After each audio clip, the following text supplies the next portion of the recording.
Distinguished colleagues, welcome to the headquarters of the Interparliamentary Assembly of CIS in the Taurida Palace in St. Petersburg. Let's officially open the meeting of the Expert Council on Health Care, dedicated to the role of medical technologies and medicine in the governance of CIS states. And now I would like to hand over to the Vice Governor of St. Petersburg, Oleg Ergashev. The floor is yours.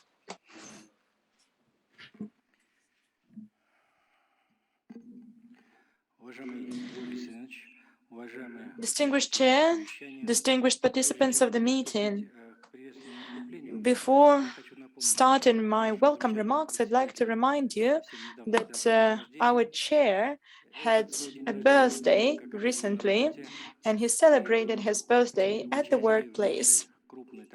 When he participated in a large meeting, it was held under the aegis of the Academy of Science, and he made significant contribution to our joint innovative development. I would like to express my gratitude to him on my behalf. We also were accepted by Mr. Beglov. You received a lot of awards, and here is one picture with the governor, which I would like to give you today as a present.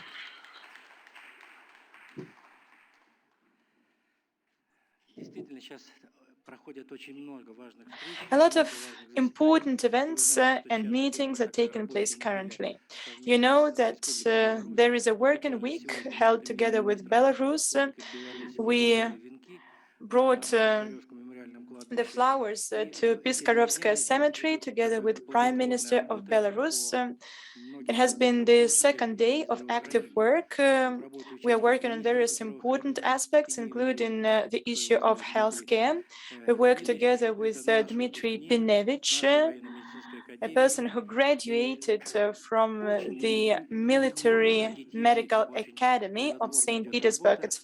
It's really easy to find a common language. Yevgeny also asked me to introduce him to you in order to start cooperation. Many directors of our institutions, including the director of the Turner Institute, Mr. Vissarionov, the director of Experimental Medicine Institute, the Institute of Flu, were present at the meeting, including large factories, Biocat, Gerafarm, and many more. I will not voice out the whole list. The most important thing was that we brought together science, production, industry, and representatives of authorities. This trinity can give us wonderful results. We set clear steps for our development program, and I believe that along this development path, we have to work together with all the republics and countries, members of CIS. Distinguished colleagues, on behalf of the government of St. Petersburg, on behalf of the governor of St. Petersburg, Mr. Beglov, I'm happy to welcome the participants of the Expert Council. The main aim of modern medicine is to improve the quality of life in the population, thanks to the growing accessibility of modern technologies. The topic of today is especially relevant. Innovations in the sphere of medicine is important for everyone. It's about control of diseases, treatment, the use of new medicine, transformation of the currently used business models to improve the efficiency in the area of healthcare. Big data, artificial intelligence, and many other aspects of digitalization are driving forces to the use of innovations. You know that here in St. Petersburg, we work completely different with the digitalization of healthcare system. Recently, we have had a meeting of the governor of St. Petersburg, Alexander Beglov, and vice president of Sberbank, Olga Golodets, where they signed certain agreements and road maps for cooperation. We will cooperate in the area of artificial intelligence. We will introduce the services called voice to med and other voice assistants. The database of recipes for medicine now is being developed. That's why we are trying to create a unified database of the state healthcare system that will allow to transform dramatically the healthcare system of St. Petersburg, and it will also guarantee better cooperation between different medical institutions. Innovations are about the new equipment to control diseases, to prevent diseases. This area of focus is flourishing today. There are endoscopic equipment, and digital medical technologies, 3D printing, and so on. High-tech medical assistance means that we use new approaches to treat patients, including cells technologies, information technologies, genetic engineering methods developed on the basis of medicine and other areas of science. And of course, drugs are also an important topic for us. Yesterday, we talked about import substitution and about the creation of Russian substances here in our country. So the production facilities of St. Petersburg take part in this process. On the one hand, they have large history, but on the other hand, they are modern and have modern technologies. Drugs are, of course, a very important part of each therapy.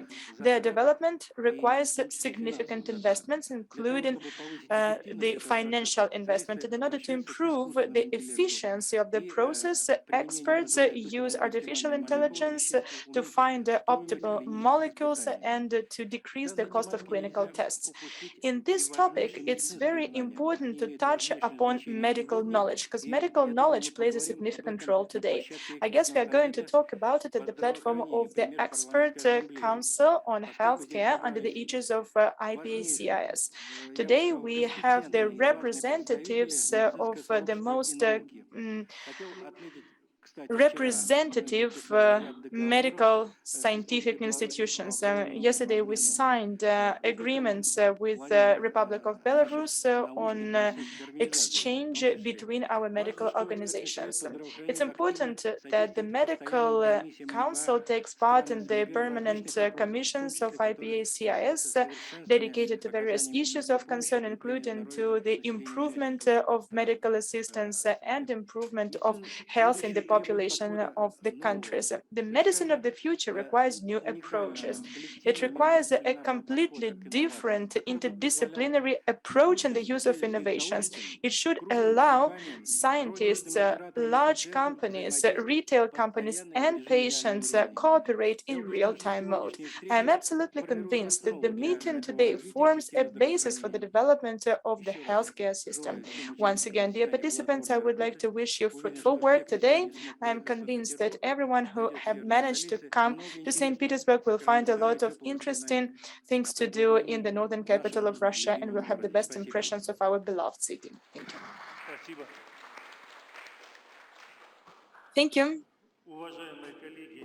Distinguished colleagues, for more than 8 years, I have been working together with one of the most efficient vice governors of St. Petersburg. Her name is Lyudmila Koskina. She is the assistant of the chair of the Council of IPACIS under the leadership of Valentina Matviyenko. Thanks to her active work, the budget of St. Petersburg grew from 8.5 billion rubles to 72 2.5 billion rubles. Thanks to her work and efforts in St. Petersburg, the number of surgeries increased 1 million. The number of high-tech surgeries increased 400,000. Thanks to her efforts and the efforts of her team and the former members of the Council on Healthcare System are members of the team. We implemented more than 20 medical programs with a consolidated budget of more than 14,500,000,000 rubles. And it's a pleasure for me to hand over to Ludmila Koskina. Dear friends, dear colleagues, you won't find my name on the agenda, but I asked the chair to give me the floor.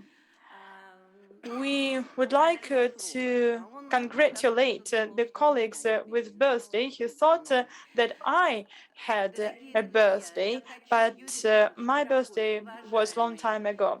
Distinguished Yuri, on my personal behalf and on behalf of my colleagues who are present today, who did not have an opportunity to congratulate you on your birthday, but who worked with you for so many years in the Committee on Healthcare, in the leadership of the city, on all our behalf, we would like to congratulate you with your birthday. Happy anniversary. Everything that was said was done together with you. I would like to personally express my gratitude to you for our fruitful cooperation. And I can repeat it many times. You are a real doctor in terms of his approach to life, in the way he treats people, in the way he is passionate about his profession. Dear colleagues, please support me with our congratulations. I want to congratulate Yuri on our behalf with his anniversary. Happy birthday. And of course, Oleg made a wonderful introduction. Our topic is truly relevant. Dear visitors, dear representatives from St. Petersburg, I wish you fruitful work. Thank you. The floor goes to the Secretary of the Expert Council, Evgenia.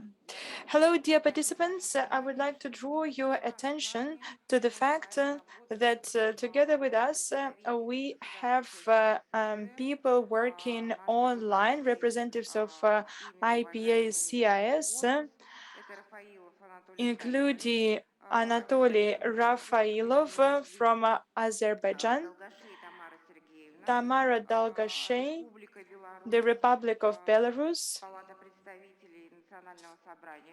National Council of the Republic of Belarus. In addition to that,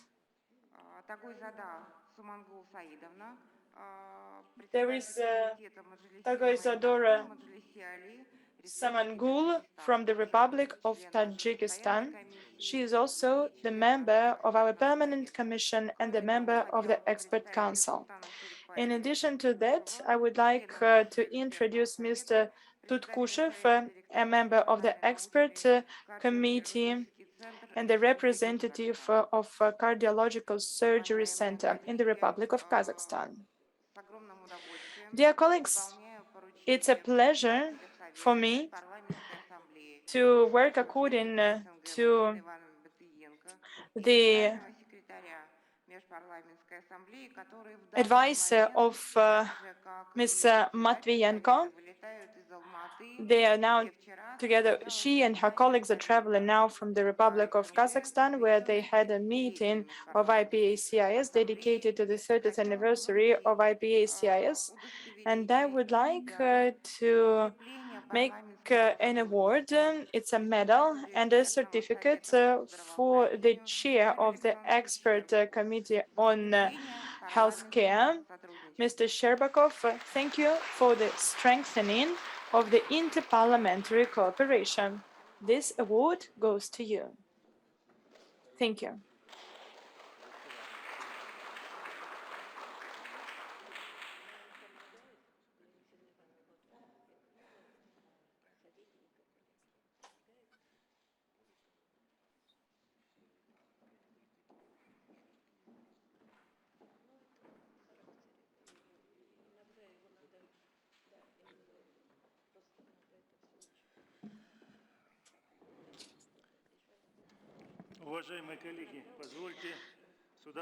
Dear colleagues, I would like to hand over now to the next speaker, Vladimir Starodubov, Secretary, Department of Medical Science, Russian Academy of Science, member of the Russian Academy of Science, Vladimir Starodubov. The floor is yours. Thank you very much. Distinguished Mr. Chair, distinguished participants of the meeting, the topic of the conference is acute and it is necessary to discuss those issues. The development in provision of high-quality health care belongs to this area.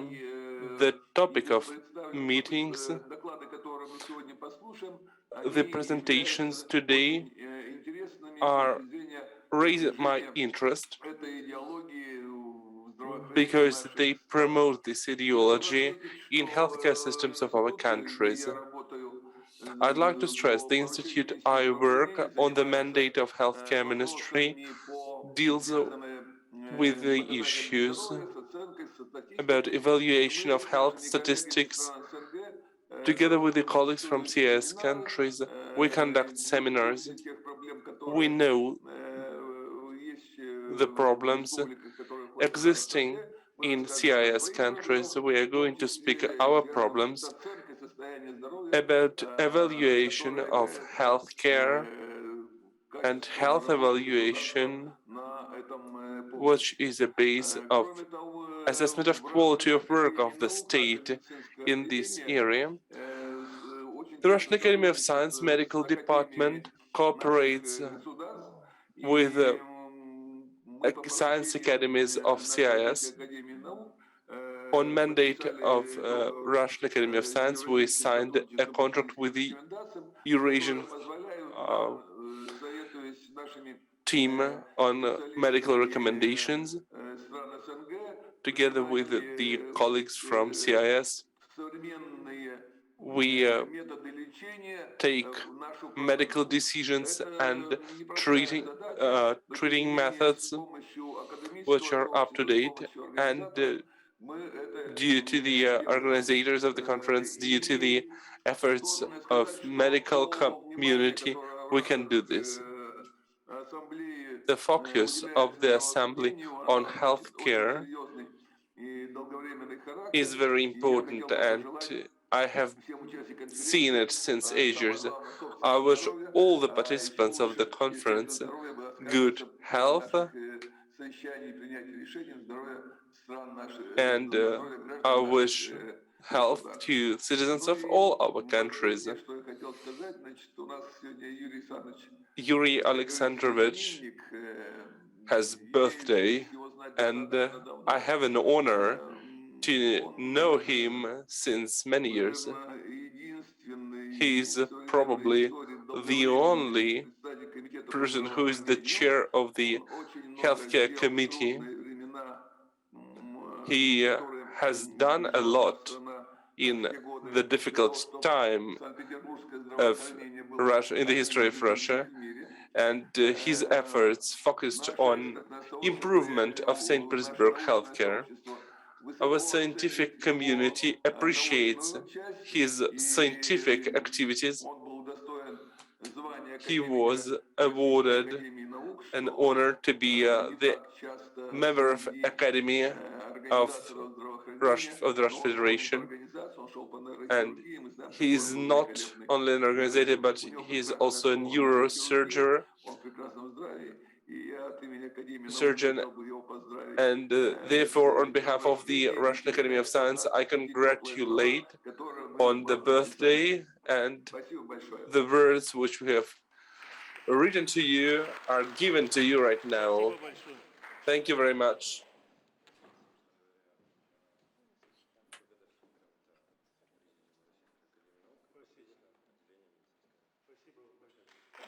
Thanks a lot.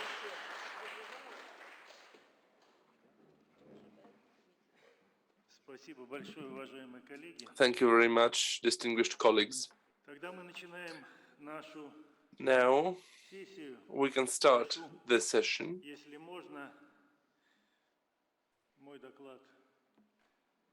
Please, could you show on screen my presentation?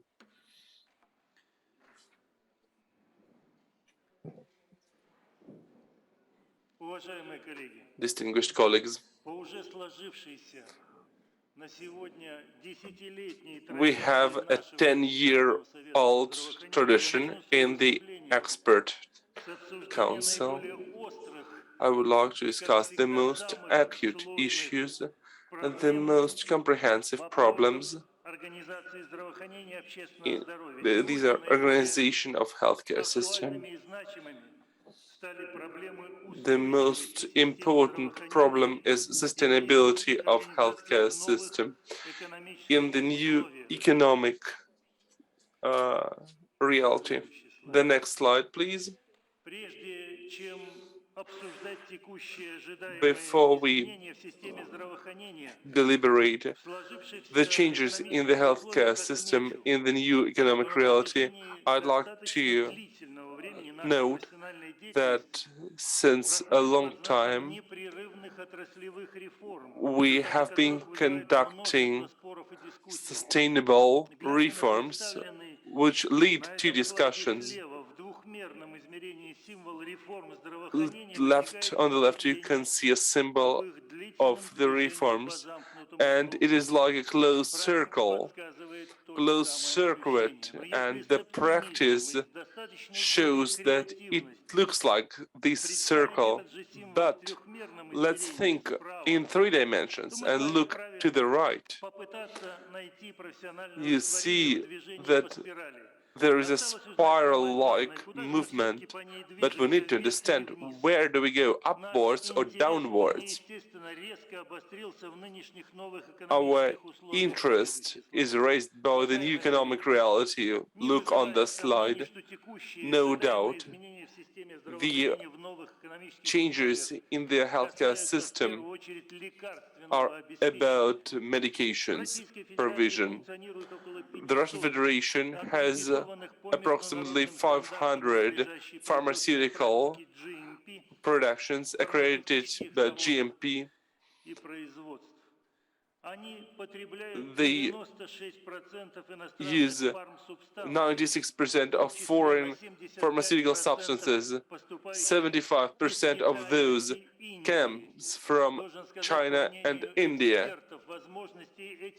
The experts say that these two countries can provide up to 91% of the demand. The financial expenditures are over 500 billion rubles, but due to the new economic conditions, the growth of those expenditures will be by 285 billion rubles. In Russia, only 404 medications out of 808 produced, which are important for lives of people. We see the growth of prices on medications. That's why we need to undertake measures of compensation. We need to bring more medications into the lists of the states.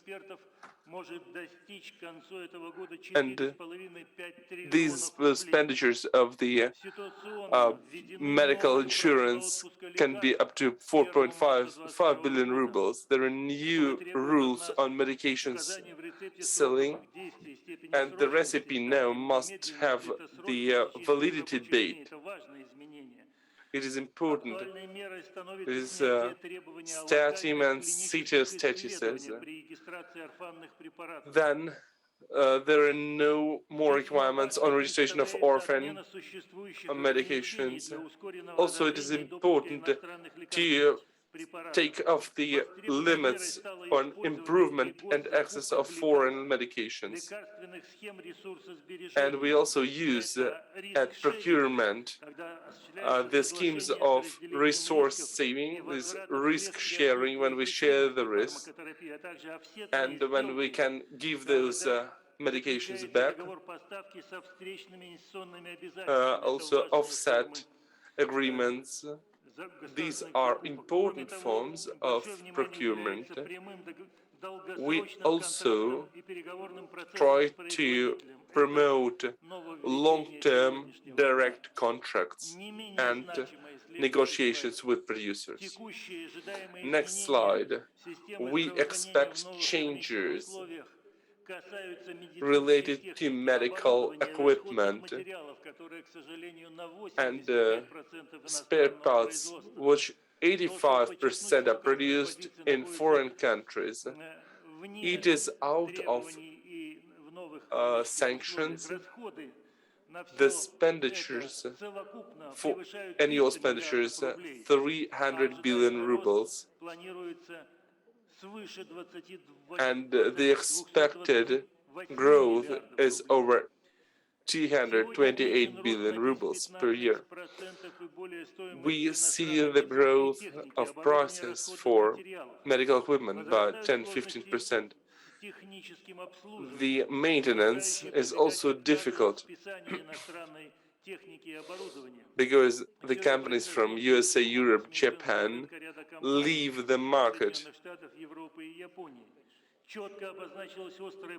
We also need import substitution of computer tomography and magnet tomography with the launch onto the market in 1 or 2 years. And at the meeting of the governor, with the governor of St. Petersburg, we have discussed an opportunity to produce 150 tomographs per year. Out of the import substitution are highly demanded positron emission tomographs and linear accelerators. This equipment is very important for diagnostics in oncology. We also try to address to the renting scheme at procurement of the expensive medical equipment. We need to improve our cooperation between BRICS countries because they take 70% of the pharmaceutical market, and their input is by 4% higher than the input of leading European countries like Germany, France, Spain, Italy in common. So we need to cooperate with China and India. We also want to improve cooperation with CIS countries.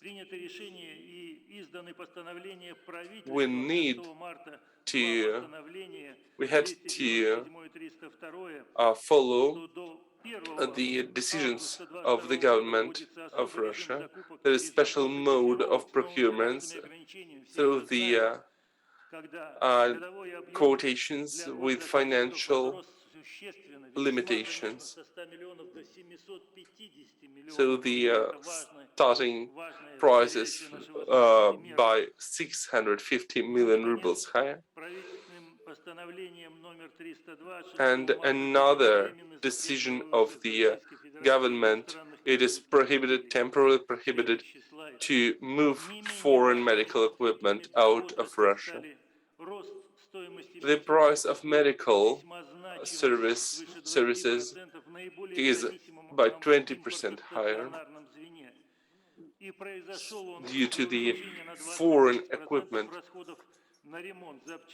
It is due to the growth of by 20-30% of expenditures on repair and maintenance. Also, the growth of prices for diagnostics by 10-15%. Private medical clinics live through a difficult time. They have less incomes, especially in smaller towns, due to the high rate of jobless people, of unemployment, but due to the growth of the prices, there will be higher incomes by private clinics in bigger cities and megapolises, up to 1.1-1.2 billion rubles per year. Labor diagnostics also suffer due to the new economic conditions, because labor laboratories were important due to in the time of diagnostics of COVID-19, and the price can be by 2-3% higher. The next slide, it is about medical tourism and medical science. Medical tourism was discussed in IPA, CIS. There is a decrease by 80% of demand for medical tourism in abroad. It is impossible to go to the European Union even with the medical visas. It is not clear what tools, what payment tools can be used for cooperation with foreign counter-agents. Foreign clinics refuse, some foreign clinics refuse to accept patients from Russia and Belarus. We all teach in universities, and some foreign medical communities refuse from cooperation. Foreign magazines reject our articles. The countries reject visas for scientists. The foreign universities reject Russian students. And that's why up to the end of this year, there is a moratorium on requirements for articles indicated in Web of Science and Scopus. The next slide, please. I would like to... Next slide, please.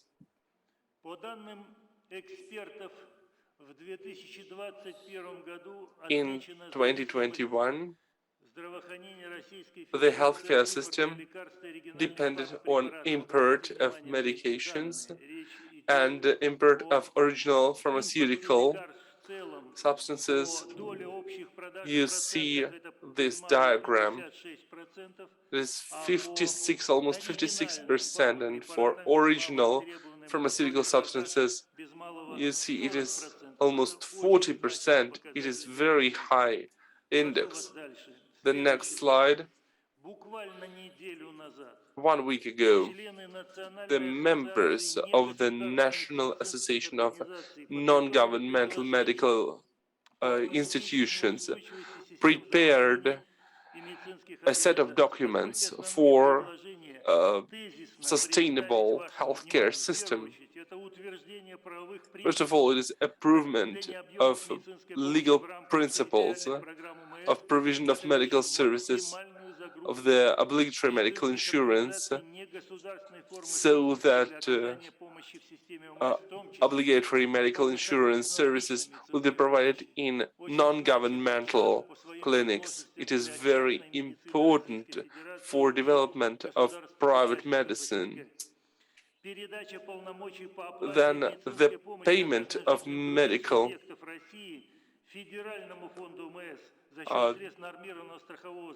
it is You see, all the people from all the regions will be provided with medical services, notwithstanding where they live. And also there are amendments set for OMI. This is the introduction of amendments into OMI law in a section about commission on territory program of OMI, which should not share the medical service volumes among the organizations and institutions, but to define the institutions so that the medical system can plan and so that citizens can choose the medical institute for services. It is quite unusual for all people, for all those who have been working since 50 years. Also, the amendments into the decree on rules of OMI and then rejection and refuse from form 057U04. This will allow to make it easier that people are brought to hospitals, both governmental and private. Now let me list a number of the main proposals made by our colleagues from the National Association non-governmental medical organizations. I'll speak briefly.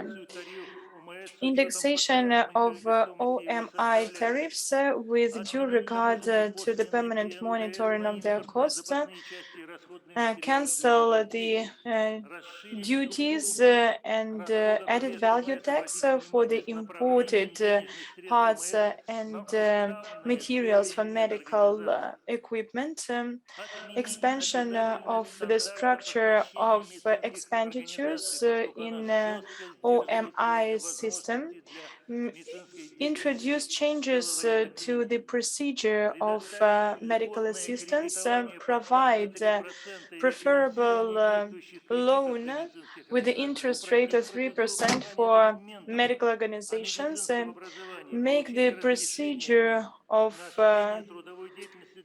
the approval of the documents of medical organizations easier, so that they can easier receive necessary documents and can quickly start their activity, and so that people can quickly find places of work.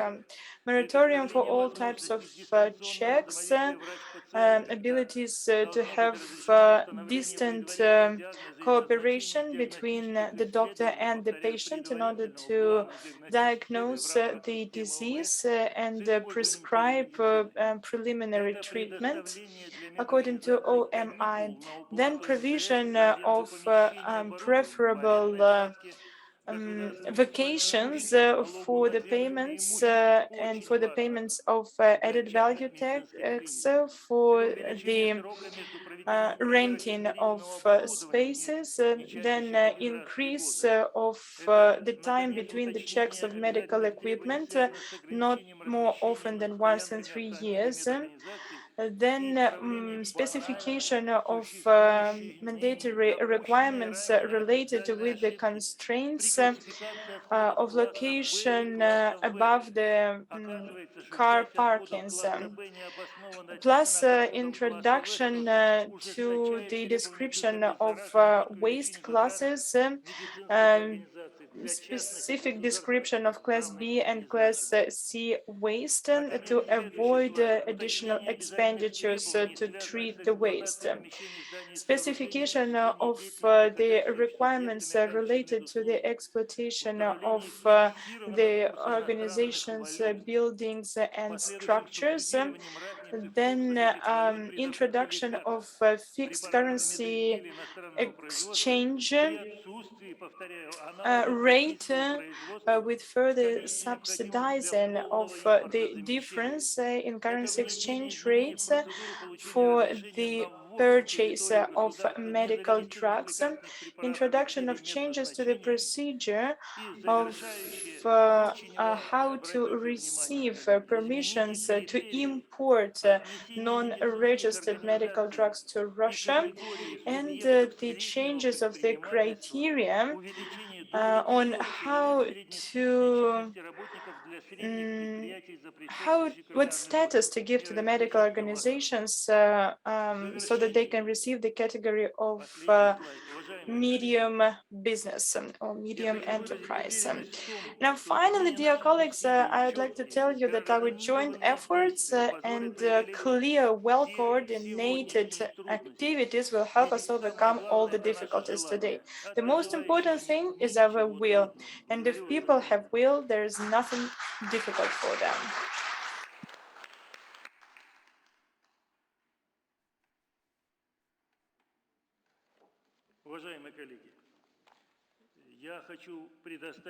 Distinguished colleagues, now I would like to hand over to the Deputy Head of the Department of International Cooperation, Russian Academy of Science, Vitaly Maltsev. He's going to make a presentation about the mechanisms of international innovative cooperation between the member states of CIS. Thank you for giving me an opportunity to speak. Hello, distinguished colleagues and everyone who is listening to me. Thank you. Before I start to speak about CIS countries, I would like to speak about the basic principles we are going to cover when we speak about the international innovative cooperation. You know that innovative cooperation is a long-term process as far as time is concerned, as far as the creation of conditions for the experts who are involved in R&D is concerned. It's also about funding, instruments, provision of necessary chemical substances, provision of necessary instruments to assess the activity. And now I would like to show my presentation. Could you please show the next slide? Speaking about the integrative processes in CIS countries, we analyzed economic indicators and we can see that countries had economic growth until 2010. After 2010, the countries faced a situation when innovative process and economic processes started to split.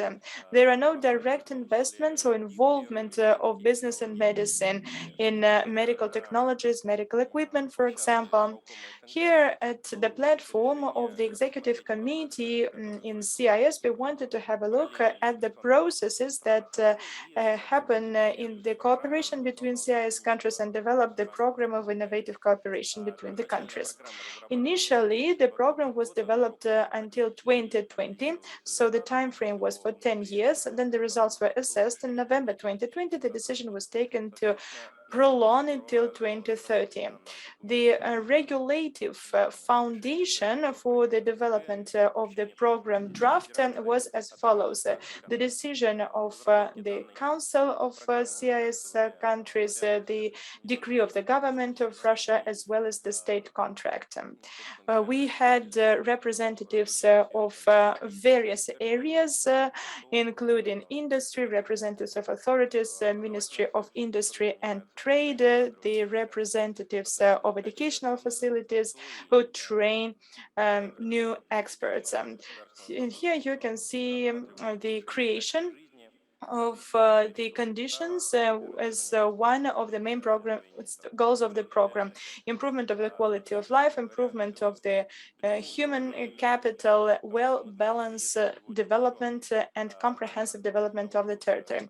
Why did we want to set this goal? If the scientist has to improve the quality of life and not to improve the science, the person will be searching for new conditions. We can see such examples. If we have a look at technical and nuclear industry, we don't have access to the facilities and scientists have to search for work in Austria. Here you can see the objectives of the program. the development of high-tech markets, cooperation with the business community, and so on. As an objective, when we set the objective, we try to answer questions how the modern technologies can satisfy the needs of the market. Will the new technologies satisfy the needs of the market? Are there any benefits of new technologies for innovators, for companies? Is it necessary to start the development of new technology on the basis of economic benefit and on the basis of its economic competitive advantage? Will this technology satisfy the needs of the clients? So when we think about the in countries of CIS, we need to understand that person who is responsible for the promotion of R&D should have certain competences. It's not only about the will to generate ideas, it's more about simple knowledge of foreign languages and cross-cultural communication. It's an ability to work with clients from Russia. It's about the ability to find necessary rules and regulations in other countries. And when we implemented the program back in 2016, we found out that there is absence of single database of rules and regulations as far as the number of questions are concerned. So we had a look at certain questions, how to provide financial motivation for the participants of the process, how can we explain it to the scientists that's necessary to comply with the program, and how to choose a person to ensure successful promotion of R&D results. So now I would like to tell you about strategic areas and international priorities. We had a look at various industries and markets. We touched upon healthcare issues, energy issues, the issues of IT systems, how to improve the infrastructure in the country. We know that digitalization processes are inevitable no matter what industry you are talking about. In 2017, the recommendations by UNESCO on scientific activity on open science in 2021 were approved, and we can see that digitalization processes are inevitable when it comes to editing, mutual exchange of materials and publications. And when it comes to the fast publication of the results of scientific activity. So business solutions such as finances, insurance, bank services were also thought about because we understand that projects in such areas in CIS countries have an impact on innovative processes. That was what we could see within the framework of various larger processes. Scientific processes require a lot of efforts, including financial investments by the countries. Okay, so we had a look at big data, artificial intelligence issues, telemedicine, new materials, quantum technologies for the analysis of data. We know that with current IT systems, we need, for example, one day to process a certain data base. And we understand that if we start to introduce the system for the processing of data in telemedicine, the system will not be able to process the results for a long period of time because you need a lot of capacities. So with the help of this program, we wanted to develop new technologies and to improve capacity for the processing of data. Now, having a look at the context of our meeting today, how to cooperate with healthcare experts, I'd like to tell you that we analyzed the experience of BRICS countries and we took a decision to make a memorandum. We also we had a look at the experience of World Health Organizations And finally, we decided to create the following path of development. We know that sometimes people who are decision makers don't know what's happening in the field. They sometimes have no ability to talk to scientists, what kind of infrastructure scientists need, what kind of access to financial services they need. So the decision was taken that within the framework of the memorandum signed on the 18th of October 2021, Russian Academy of Science, together with the Eurasian community, would organize a number of international webinars, and the first webinar was with the Republic of Belarus. After that, we wanted to, as fast as possible, organize a number of bilateral events, and then at the end of the year we wanted to have a big joint meeting of experts in order to develop a unified expert opinion about the formation of healthcare system in CIS countries. And then the recommendations by experts could be announced at the platforms of the government. And then this could be discussed within the framework of cooperation with BRICS countries, UNICEF, WHO, and UNESCO in order to improve educational processes and train the experts better. We hope that this process will be fruitful. We hope that it will bring results. We would be thankful for you for your contribution to promote this approach. Thank you for your attention.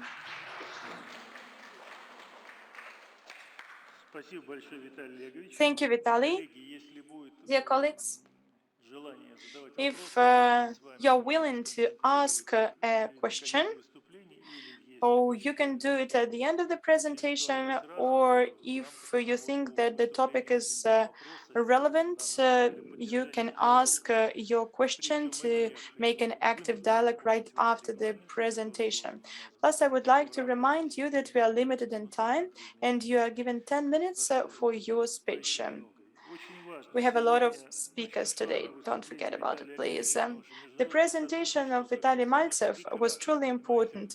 You'll understand that international cooperation in the forms of representative, professional, official delegations is truly needed. We need to agree on how we can help each other in quite difficult circumstances that we live in.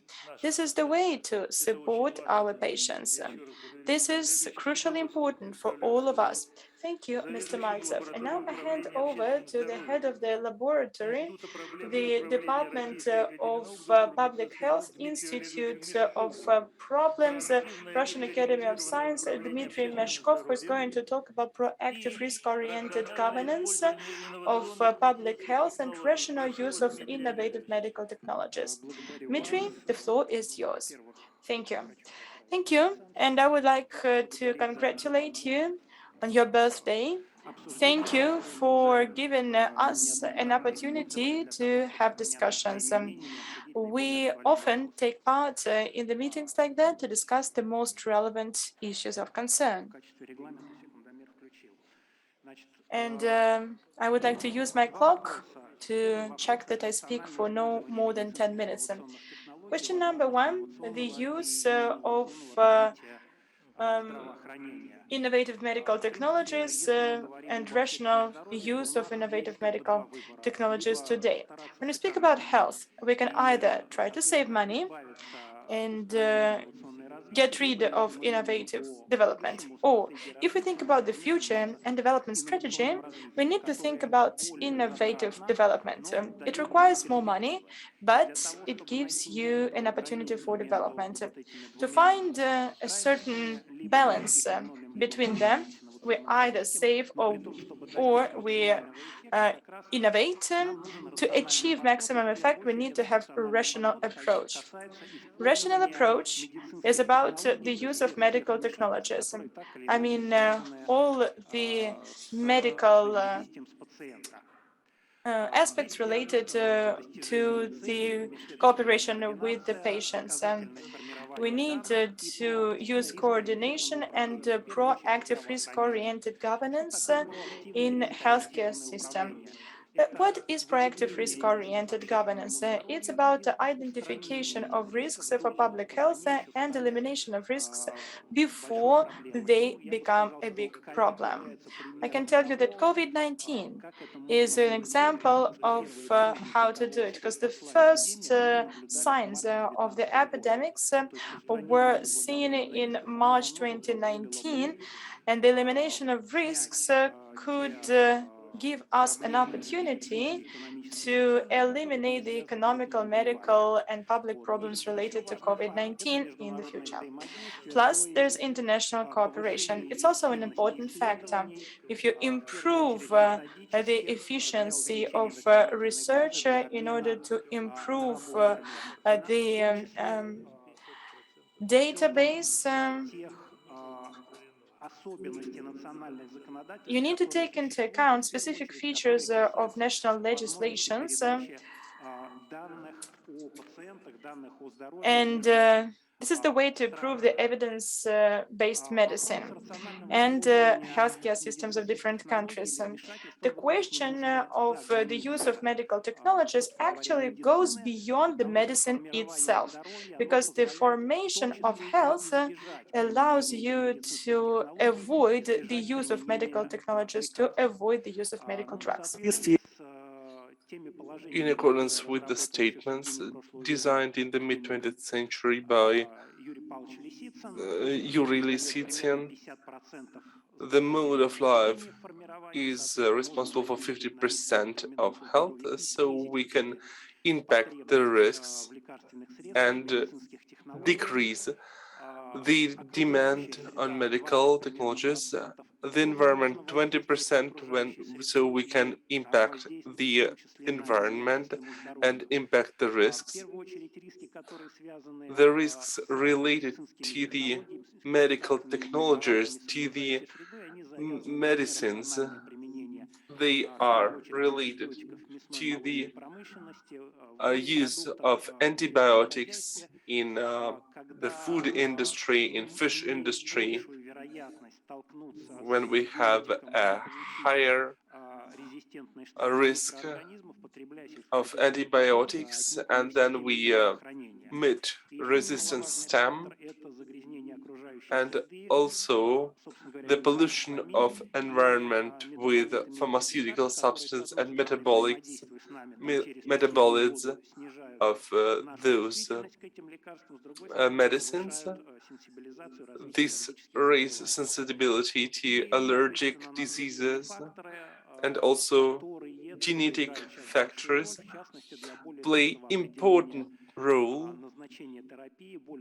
when we prescribe a certain therapy and conduct diagnostics. These are markers for target therapy, and also we need to introduce innovative medical technologies, epigenetics and translation medicine. So you see that the reasonable use of medical technologies and medical intrusions in healthcare is out of the frames of healthcare system, but requires intra-governmental, inter-ministry cooperation so that we can mitigate the impact of the environment on the health of a person.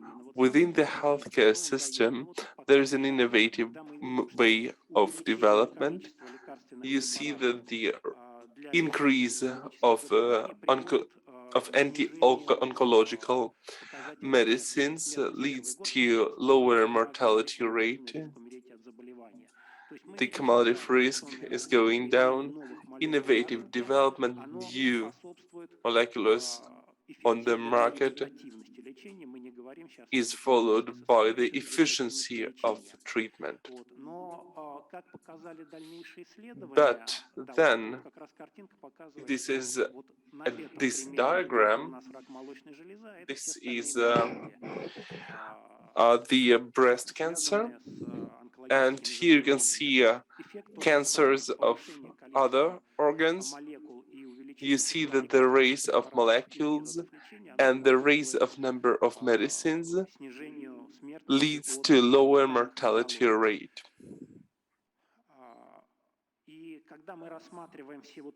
When we discuss those factors together, we see that the medicines are of high quality, but they must be available. The conditions must be available. Infrastructure must be available for implementation of those medicines.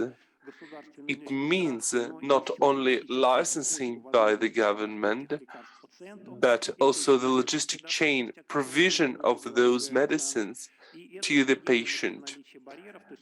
This is availability, affordability, and acceptability and barriers. We have analyzed the data, what factors were most significant.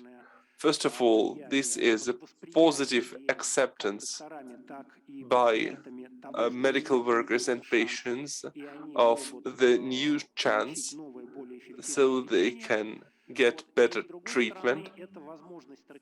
On the other hand, it is stratification of the patients into smaller groups.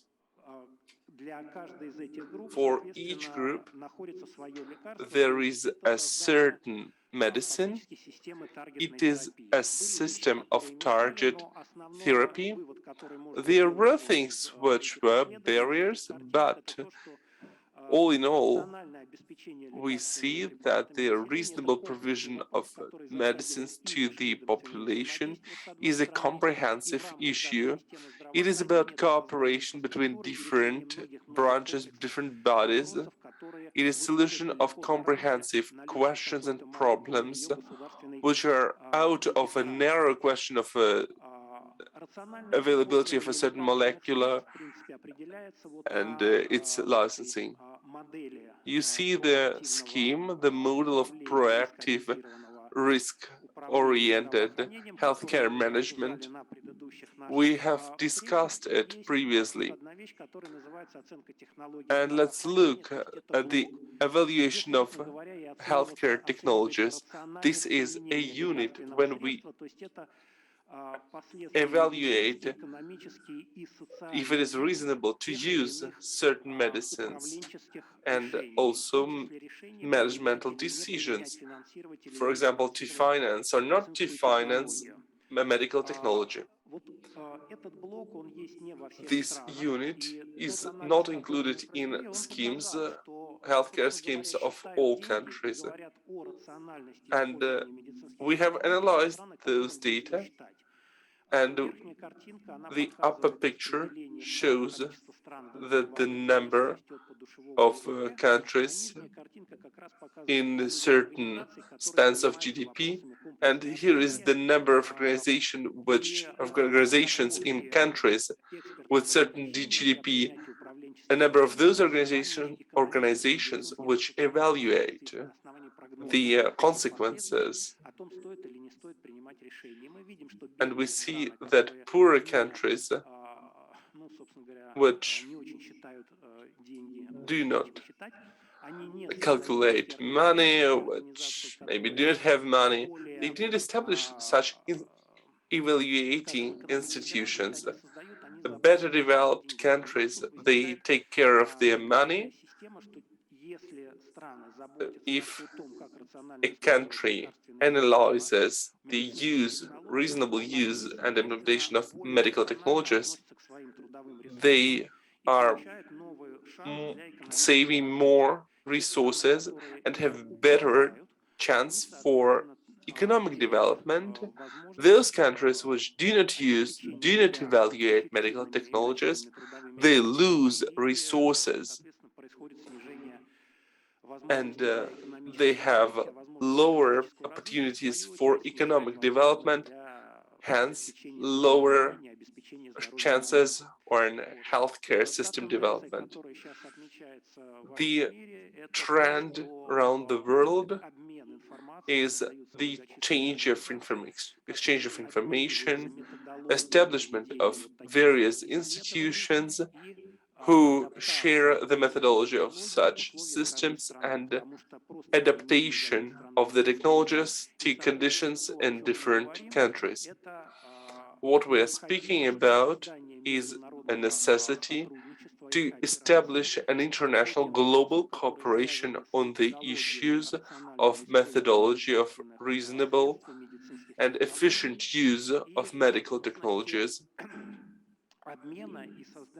and opportunities and exchange and establishment of such cooperation, which will benefit from mutual beneficial cooperation, so that a participant can put into the system as much as possible, but the output will be very high, because this will mean the access to the whole system.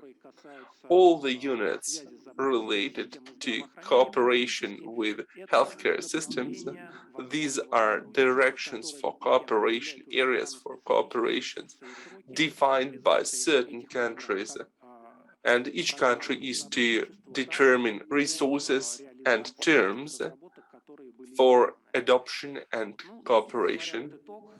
These are outcomes. The present civilization is related to the innovative development of economy and medical technologies, and efficient use is related of innovative medical technologies is related to the opportunity of economic and social development.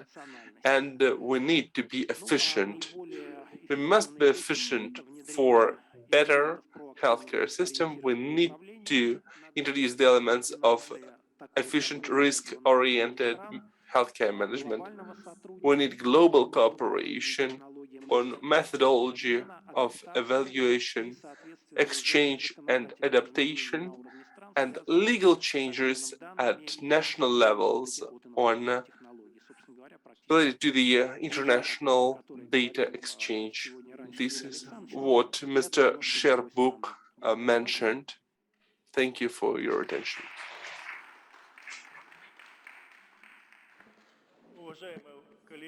Distinguished colleagues, maybe questions to the speaker, one or two. You can make use of knowledge and the expertise of Mr. Meshkov. No questions so far, but maybe further on there will be more questions.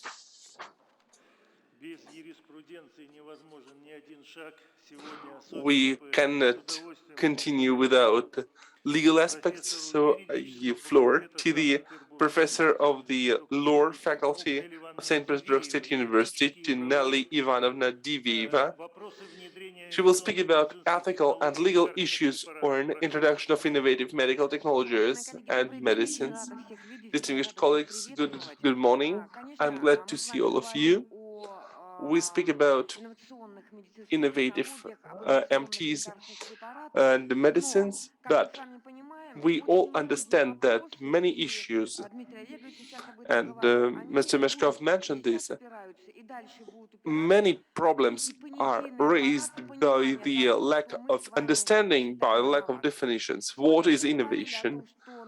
We have been spoken that at CIS level there is innovative program adopted on the 6th of November 2020 for 2030, till the year 2030, and what are the tools of cooperation, innovative cooperation? How can we cooperate? There are two legal tools. This is cooperation at regional level of CIS countries, and adoption of certain documents, and development of national legislations of CIS in the area of innovation. And then there are questions on definitions. But these questions are very, very important for practice. We use word innovative very often. like hi or hello, but what is innovative medicine? What is its difference from the conventional medicine? Can we use the usual terminology of innovation to the medical system development? But we must understand that when we manage healthcare system, we speak not only about medicines, but also about innovative things on prevention, diagnostics, treatment, rehabilitation. Innovative what? What can be innovative? Medicines, MTs, medical equipment, devices. What? And I try to give some answers to certain questions. Please note, I have analyzed national legal acts of CIS countries, Russia, Belarus, Kazakhstan, Azerbaijan, Kyrgyzstan, and other CIS countries. In the national legislations, there are many terms, but there is no reason under them, behind them. Innovative medical technologies, high-tech technologies for medical services. Is there any contradiction or not? High-tech medicines, innovative development, science-based methods, and so on. We need to look for any definitions in legal acts, but I look at legal acts where innovation is mentioned, but then I have more questions than answers. Look here, innovations is the outcome of innovative activity. Does it make sense? Innovation introduced new or highly improved product. What do you mean by highly improved? What is highly? What is the level of this improvement?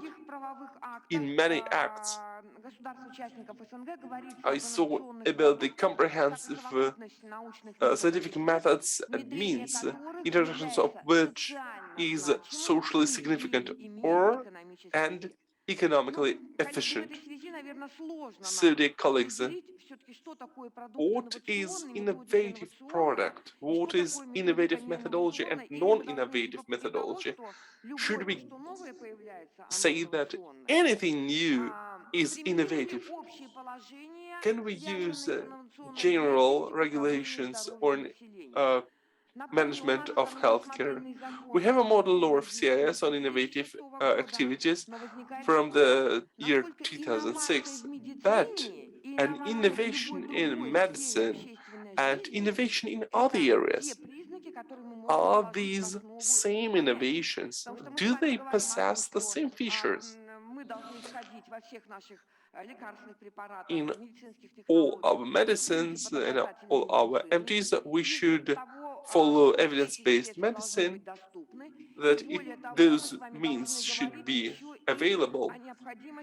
And we also note that there must be positive improvement of those innovative things, because the opinion of patients is also important, and their internal opinion is very, very significant when we speak about innovative medicines. So, I have a question. Maybe we speak about very significant and comprehensive things. Maybe I'm too smart, but what is the practical implementation? How can we implement this all stuff on practice? We have analyzed the legal acts of CIS countries. We need to find out indicators. The programs speak about improvement, development, and so on. And so how can we evaluate innovation? And how can we measure it? How can we compare it to certain metrics? It is very important for us. If there is a program, if there are criteria of its development, then the functionaries think in one way and patients think another way. Innovation as a legal term, so far we say that we need to make more simple, innovative medical technologies, licensing, or registration of medicines. But how does it work? How can it work? When we speak about innovations and international cooperation, Mr. Mashkov mentioned this is data sharing. We need to have tools of data exchange. What are those data? I think that prescriptions, there are no prescriptions. I think that we speak about innovations in medicine, and those issues cannot be discussed only within the ministries of healthcare. These issues must be coordinated between different ministries, and understanding of whether it is innovation or not, it must be decided by the expert community, international expert community, that should develop methodology of evaluation, and they must evaluate. Thank you for your attention. I'll try to keep short because we have much to discuss. Thank you.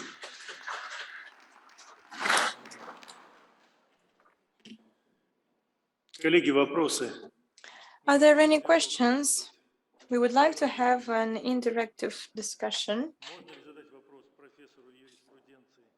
Is it possible to ask a question to the professor of legal department? I won't be able to answer for everything in the country, but as long as you are talking to medical experts, could you please answer the following question?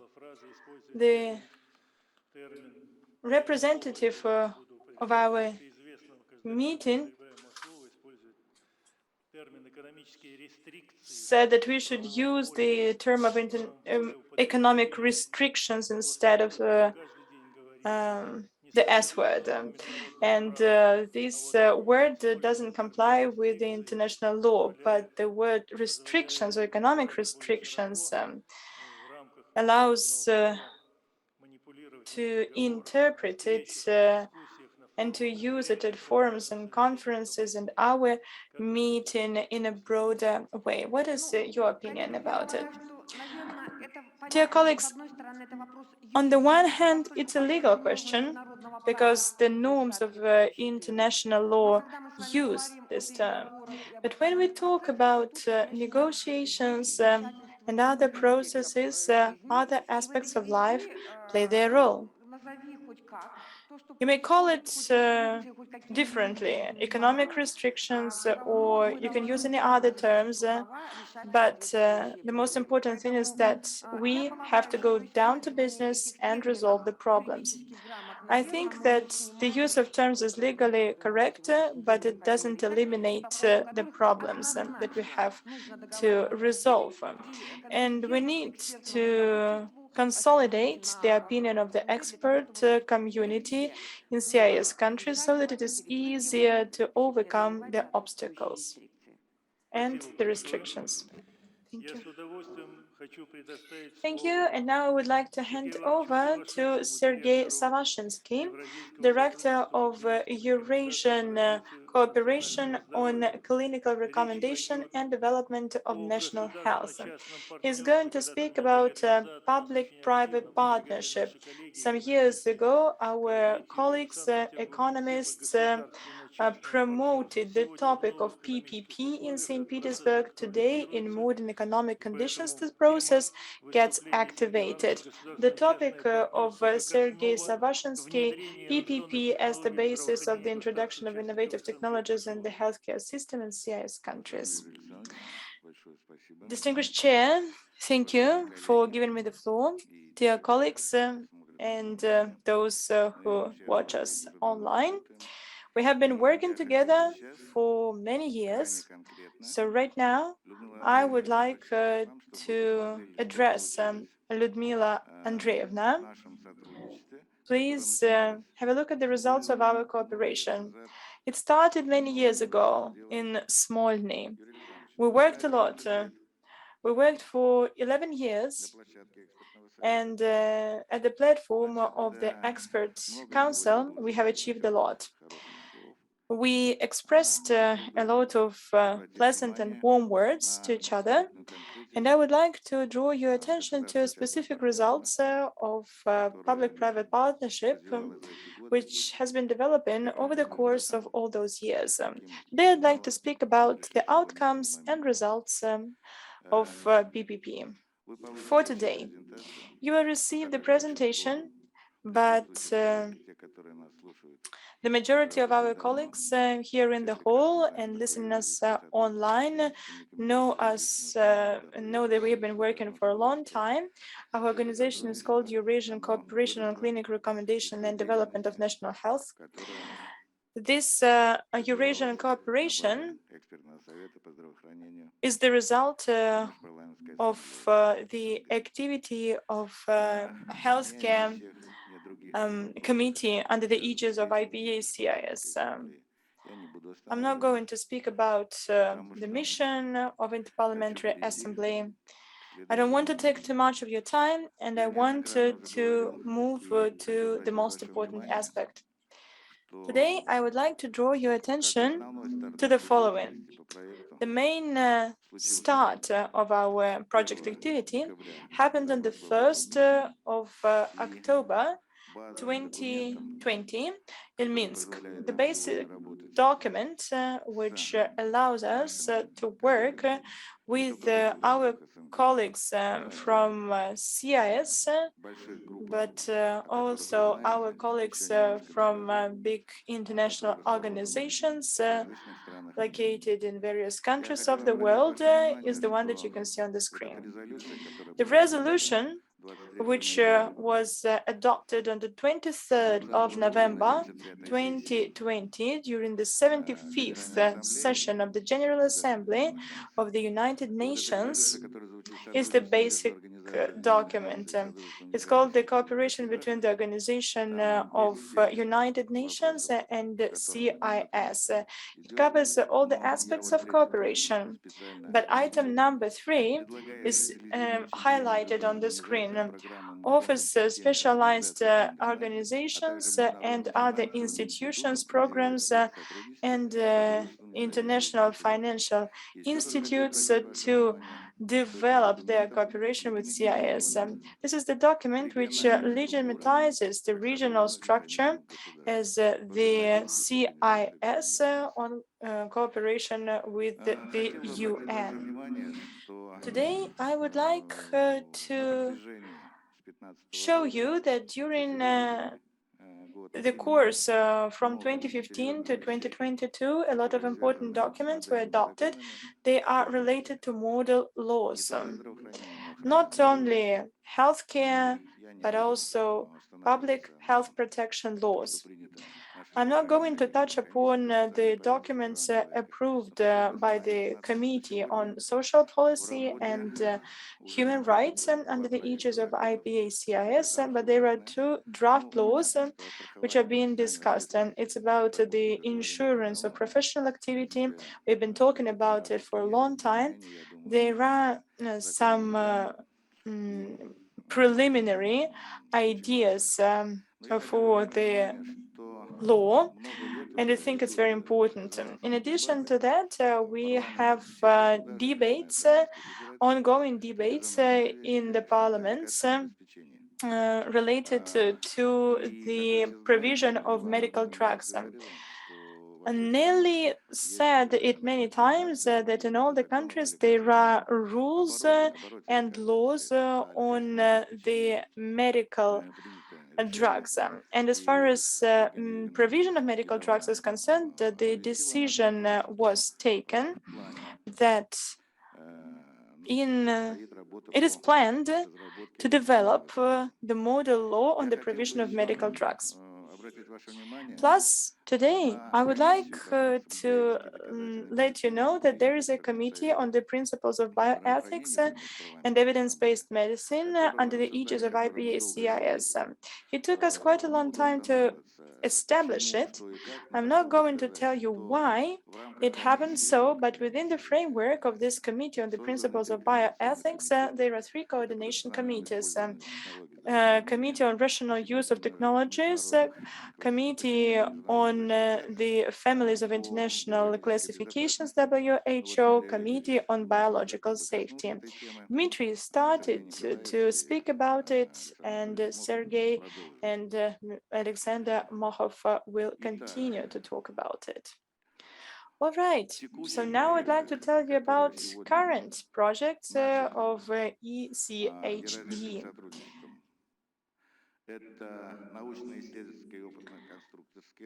R&D, this is block number 1. We started to develop the Center on Pharmaceutical Developments. In a month, we'll start to develop the platform for medical equipment. Last year, we started to create the scientific and research and educational platform and diabetes.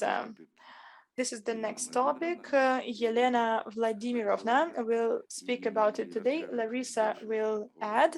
They will speak in more details about this area of focus.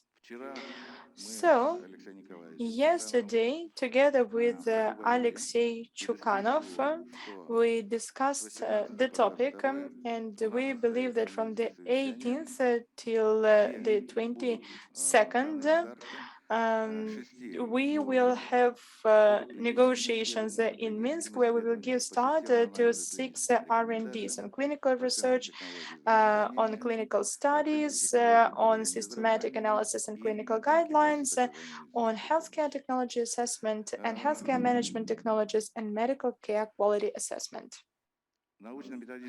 Scientific and Methodological Center for Pharmaceutical Development. You can read more about it on the slide, but I would like to tell you the following. What is a scientific research and educational platform? It's not a know-how, but it means the next step in the development of our cooperation, which is agreed and developed together with the authorities, scientific community, educational community of CIS countries and significant participation of university staff from a lot of countries. Let me remind you once again that our main, I should tell you, our main platforms with which we agreed and developed our cooperation are WHO, UNESCO, Cochrane Guidelines International Network, CRID, GHECRIN. As far as all the previous R&Ds are concerned, the mandatory requirement to publish the results of R&D are methodological guidelines on preclinical studies and clinical studies, methodological guidelines on systematic analysis and clinical guidelines, and so on. The results of methodological guidelines serve as the basis for the activity of the participants of scientific research and educational platform. It's clear that it consists of academies, universities, professional communities. When I speak about professional associations, I'm not only talking about doctors, I'm also talking about industrial communities, communities of patients. I made a presentation to you that, according to the initiative of the Ministry of Healthcare of Russia, on the 1st of December 2020, in Minsk, the International Institute of Bioethics was created, and I think I have already told you quite a lot about it. Today, I would like to show you this slide. I like it a lot.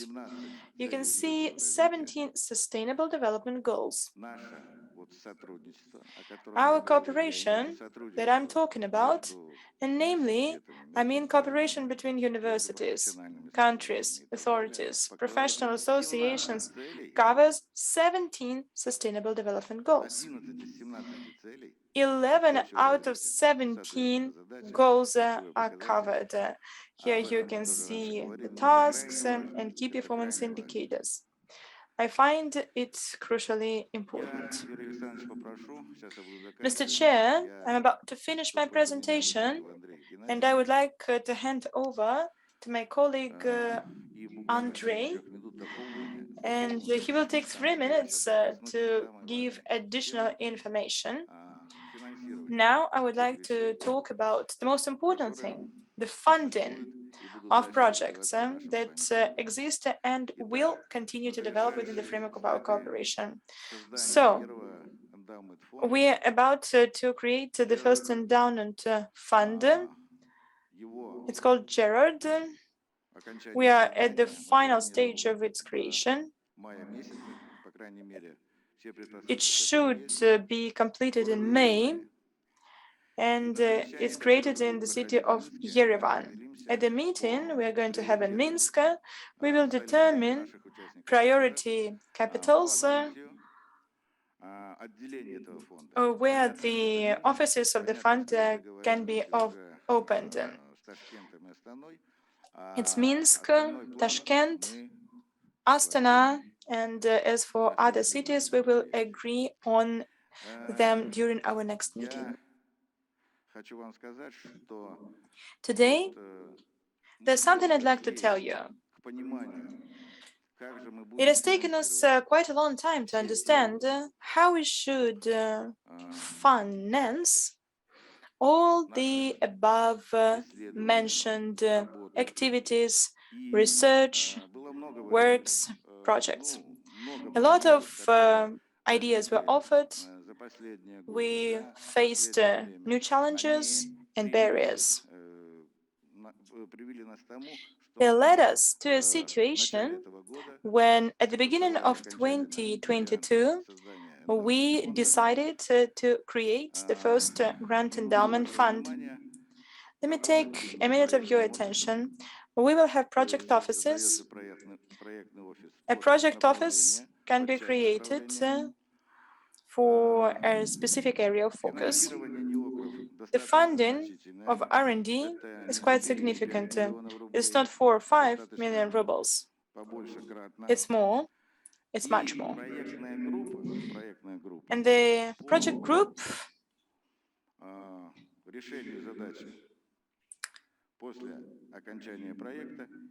will work after the end of the project. We'll move to another project or will or the team will be disassembled. This is the team which is clear to all our international participants, our countries, and it is also understood by the authorities, decision makers, representatives of international cooperation, and business communities, I mean industries, from where the money will be given to Gerard Endowment Fund. I don't want to give you too many details now, but I would like to hand over to my colleague Andrei.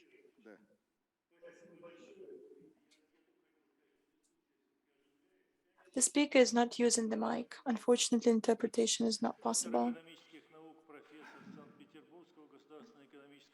And now we would like to hand over to Mr. Malinin.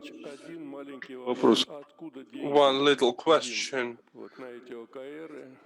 Where do you get money for R&D? Over 1 million rubles. The next question. The PPP is clear, but public is clear, but who are private persons? Okay, I have said these were money from the state, from the government, and from the industry. Is it a good answer to your question? The money comes from the industry and from the government. Okay, thank you. And what is the share? It is an important question. It depends on rights on intellectual property. If the rights on intellectual property belong to designers, to the team, then the government pays 30% and the industry 70%. If the government, the state wants to own the intellectual property, then you pay 100%. The state pays 100%. We've discussed the issue. I do not want to make laugh on it, but this tool has been discussed in all countries, in all the countries, with all the interested parties, not only within the industry. So the tool was discussed in July 2020. Okay, Professor Semokhotsky. Distinguished Sergei Ivanovich, a short question. You have among your projects an educational platform. On the 19th Congress of Pediatrics in Moscow, everybody were against Bolognian system. It is anachronism and was a bad idea. What platform? Is it a classical Soviet mode educational system, or it is the old medical system? We should get rid of the Bolognian system. Good question, but it is an international system, and it is international cooperation, and there are partners from the countries where Bolognian system works. I like to stress that we conduct R&D efforts. There will be methodological recommendations, and national experts, international experts, representatives of legislative and executive branches, professional associations, and the patients will decide, will model methodological recommendations based on which the participants of the platform will work. The platform, it exists. This platform will accumulate the outcomes of clinical researches, but they will work in accordance with new recommendations. I'd like to add, at the end we will show you a video. We have Mr. Sukrashev here. He's the head of company group Dimeca. It is decided to test the system MedBank in CIS countries. And also, Dmitry Olegovich didn't mention it. Basing on his monography, there will be guidelines for all CIS countries. I can answer all the questions because I have been involved in this project since 2009. Another question, the last one. You see, there are many questions to your presentation. So the question from Professor Vissarionov. Thank you. Distinguished Sergei Ivanovich, R&Ds you have presented must have an outcome to the product, into a product, and who owns this product, intellectual property, and the cooperation with industrial partners? Yes, of course. As I have said, the rights on intellectual property depend on mode of finance. A simple example, if an industry commissions 100% of the product, then the intellectual property belongs to designers and belongs to the company which pays. It depends on how we deliberate on shore. Is it clear? Thank you. Yes, it is clear. Yes. There is another point. What has happened? So I'm not telling you some tales. This is an official project. I must express my gratitude to the President of Russia, to Mrs. Skvortsova. You know the story. But all the details were approved at all governmental levels. We can discuss it privately. I say that we're at the end of a long way and theoretical way, but Mr. Sherbuk, could you give floor to Andrei Gennadievich? A couple of words. Well, we follow the guidelines of normal physiology. It is a time for a coffee, so I give you an opportunity to drink some beverages with champagne.